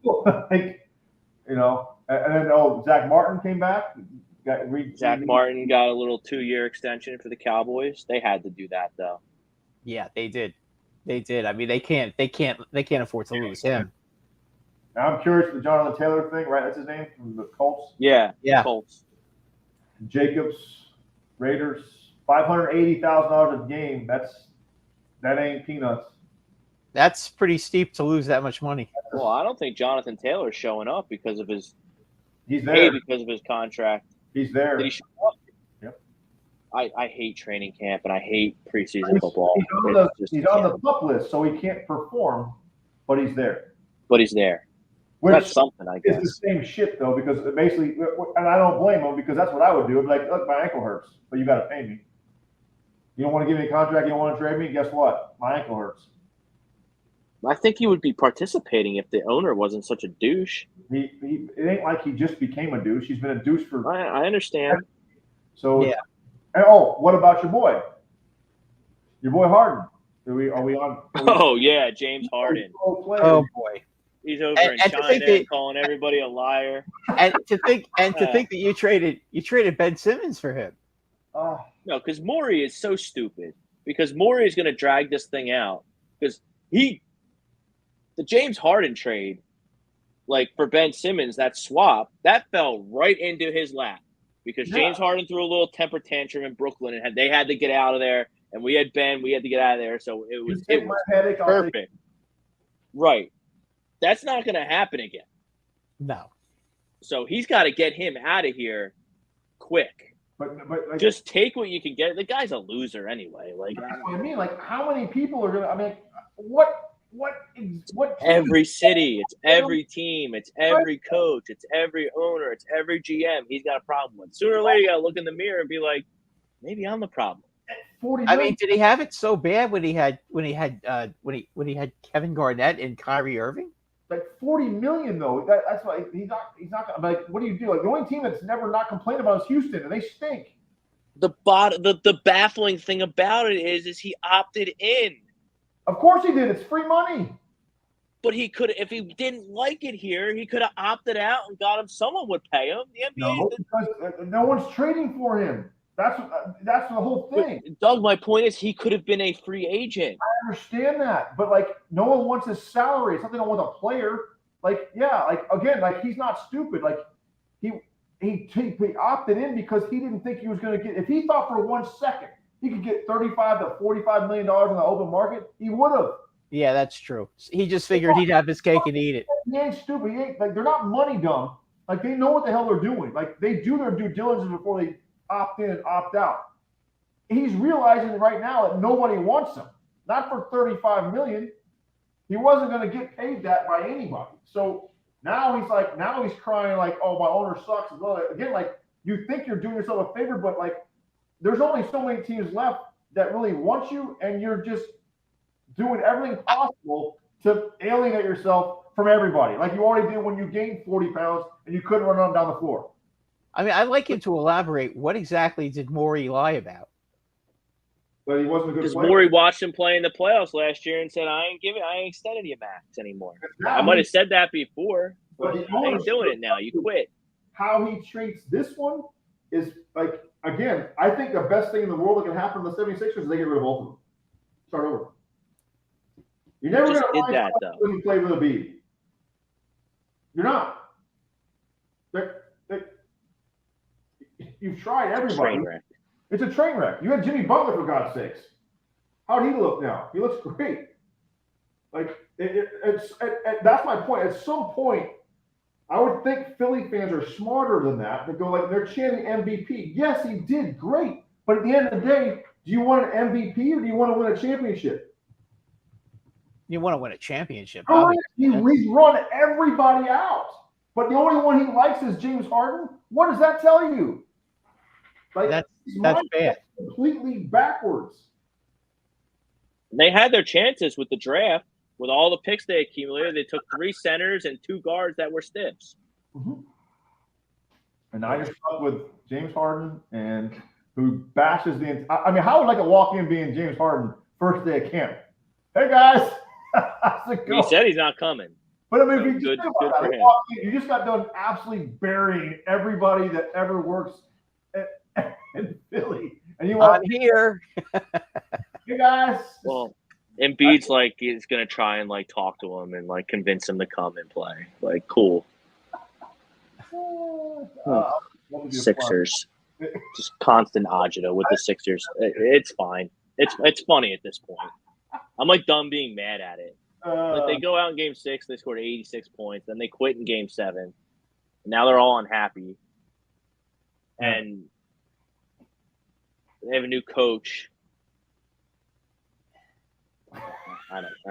Hey, it's just start in a couple weeks, dude. You're good. Yeah. Yeah.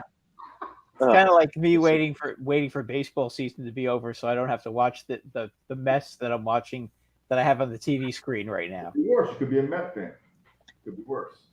How about the Mets? The Mets over the weekend, they 21-3, and then they came out and lose Game 2. Oh, you're not. You have no idea what's going on in Atlanta right now. Are they getting smoked? It's 8-2 in the 6th inning, and the Braves had the bases loaded, 1 out. And they just brought in. Oh my God! They just brought in Albert Abreu. Oh my God, Doug! I swear to God, you could grab a bat right now. Okay, at your age, you could grab a bat and smack that guy around. That's how bad this guy is. Well, not that you're bad. Not that you're bad, but I mean, at your age, you know. My eyes are going back. So I'll put it in play. Listen. I can put it in play. He throws. That's a feat these days. That's why I went to the Phillies game yesterday. They didn't put a damn thing in play. He throws 95 miles an hour, and it's a perfectly straight fastball. You could still probably hit one of those. But if I go up there in today's game and age, I just need to swing hard, and then my bat speed shows up on this magical formula. Yellow making $11 million a year, and I can't punch out. So, Doug.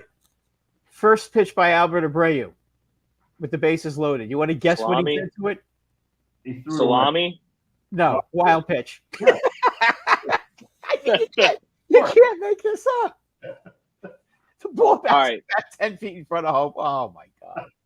Pandemonium Sports Jeopardy with Frank Vesby and Andy Ritter coming up next. Rivals taking the end of the night. He's Doug Mankiewicz. He's Brad Ryer. I'm Rob Brinkman. Until next Monday. Peace out, everybody. Good night.